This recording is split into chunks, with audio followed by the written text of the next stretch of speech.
I'm speaking to Frida Hochheim. Frida is the president of Kino Flo Lighting Systems. Frida, tell me the Kino Flo story. It's a brand that all cinematographies know of. They speak to me about it, and it's like when they talk about it, they've got this smile in their eyes. So why is it that your brand has captured the hearts of cinematography? It's a good question. I think the genesis of the company is the fact that I'm a gaffer. I needed a tool that didn't exist, and part of filmmaking process is you're always solving problems. So as a filmmaker, as a gaffer, I needed to come up with a light source that would work in tight locations, on location, still be color correct, be soft. We always liked working with HMIs, but bouncing them very often sucked up an awful lot of set space. So coming up with a system that was soft lit was very important and easy to rig, easy to hide. So the fluorescent seemed like a source that lent itself well to that. It was a large volume of light. So by mounting it onto cardboard, which we did earlier, it mimicked the light of a bounce card. So the first picture that we did a lot of this was Barfly, working with Robbie Mueller. And we proved very successfully how you could create a very soft ambient light quality using the system that we developed. The early instruments were all built off the back of the truck. We had a little drill press set up, and literally as we're building it, we're taking the lights out onto the set. So we had a number of other DPs come by and look at what we're doing. I remember Bob Richardson coming by and seeing what we're doing and going, dude, this is really cool. Can I get some of this at the end of the show? A few other DPs said the same thing, and so at the end of the show we basically took a lot of what we built and started renting it out. And from there the system sort of grew. Fantastic. Okay, now what I've been told about the Kino Flos is you've got a real reputation for beautiful light quality and also consistency of color temperature, right. Meaning you don't get these terrible greens and variances which just say something that's not right from something that is. So talk to me about light quality and what it actually means. Well, the whole idea of getting the color right was something that became really obvious very early. The fluorescent lamp was a nice soft source, yet it was designed for architectural applications, meaning it was all about lumens per watt efficiency. And a way of getting that efficiency is to inject a certain amount of green into the lamp. So our rods and cones respond very favorably to the green element in the spectrum. Unfortunately, film did not like that element of green. It took, especially Caucasian skin tones would tend to go very pasty, very gray. And in order to get rid of that, you'd have to put a magenta filter onto the light source to take that green out. Now, when you're dealing on a set where you've got an art director and other craftspeople trying to draw sort of color, make color decisions, when you see a set that's corrected with filters on the light, everything tends to look a shade of magenta. So it made color evaluation very challenging.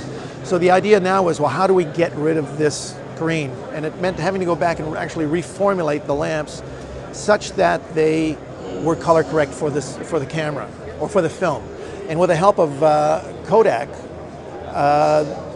Kodak had a spectrometer that literally looked at light through the spectral response curves of films, and they were able to help us formulate or verify the formulation for film. So we were the first to come out with a daylight color correct fluorescent, the first 3200 color correct, and then a few years later we introduced a 2900 Kelvin color correct lamp. Excellent. Now, you're a cameraman from way back, and I imagine that you love to shoot, and I imagine, and this is the question, that your drive and your enthusiasm comes from your passion for the industry. So tell me about your background and what it is that pushes you forward with all this.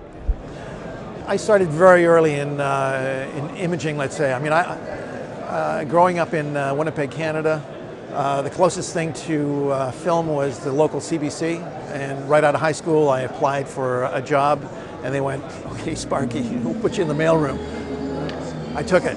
So from the mailroom, 8 months in the mailroom, onto the studio, working as a lighting electrician, and from that very rapidly into being a camera operator.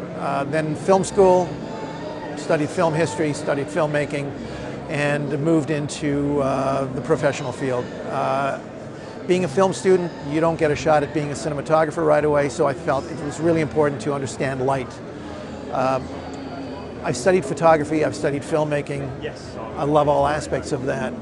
I love creating images. And so my first opportunity to work in feature film was in the electrical department. From that, best boy, gaffer, moved to LA, worked with world-class cinematographers, and then there was just this passion I had for watching an image be created and knowing that it was my signature on it. It was my input into how that scene was lit.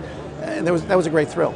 And that thrill has never gone away. So now my shooting revolves essentially around doing all the catalog work for our own company, doing the videos, and basically hanging with cinematographers and not putting in the hours that they have to put in.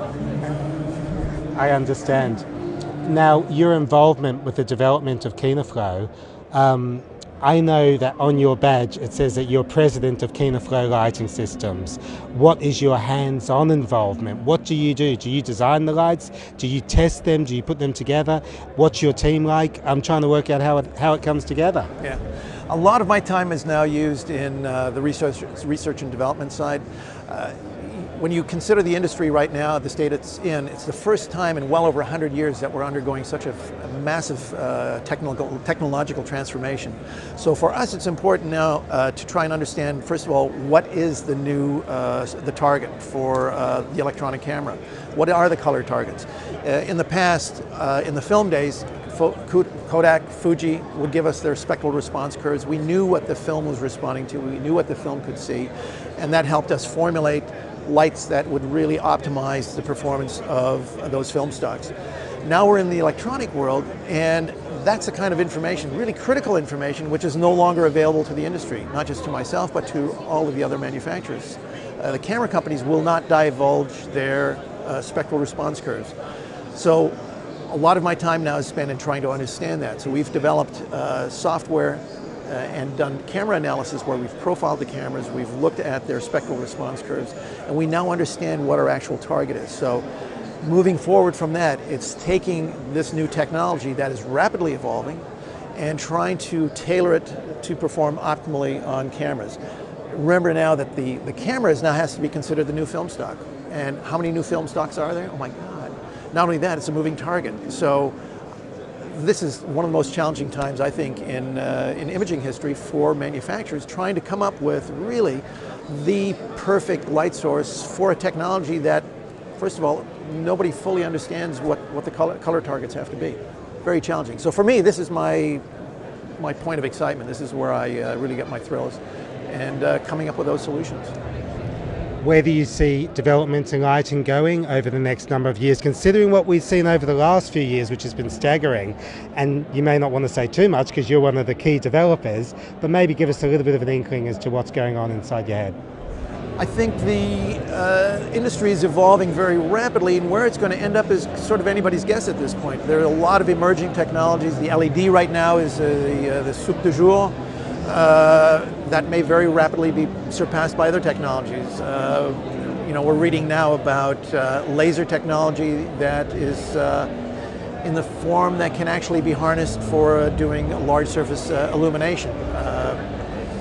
There's still plasma technologies that are looking very interesting. OLED technology. I think the fluorescent still has a lot of life in it. It'll really come down to how these factories are maintained over time, because a lot of this is driven by the larger market demand. So the fluorescent may have a life for another 5, 10 years, maybe 20 years. The incandescent lamp was around for, 120 years, and it's now out of existence. The fluorescent was invented in 1927, commercialized in 57. We introduced it in 87. I suspect it still has legs. So where's it going?